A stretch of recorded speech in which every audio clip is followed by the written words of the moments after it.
বন্ধুরা, এর আগের দিন আমি একটা ওটসের পোলাও দেখিয়েছি, আজকে আবার একটা দেখাচ্ছি। এটাকে ওটসের স্যুপ, ভেজিটেবল স্যুপ। ওটসটাকে প্রথমে কি করেছি, একটু কড়াইতে ড্রাই রোস্ট করে নিয়েছি।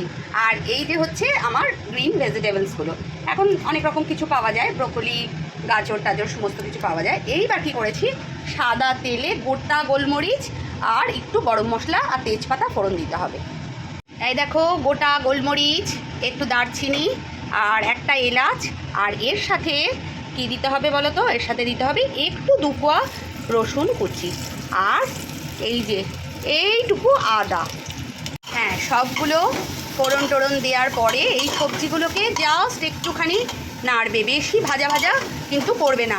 এর সাথে একটুখানি নুন দেবে, কিন্তু হলুদ একদম নয়, অল্প একটু নুন দিয়ে ওই ওটসটা দিয়ে দেবো। এটা মোটামুটি সেদ্ধ হয়ে গেছে। এইবার এটাতে কি করতে হবে, এইবার এই ওটসটাকে দিয়ে জাস্ট একটুখানি তোমার বয়েল করে নিতে হবে, তাহলেই হয়ে যাবে। ঠিক আছে, সকালের ব্রেকফাস্ট বা সাপারেও খাওয়া যায় এই ধরনের ওটসের ভেজিটেবল দিয়ে একটা স্যুপ। এর সাথে খাওয়ার সময় একটু বাটার মিক্স করে নিতে হবে আর একটু ব্ল্যাক পেপার।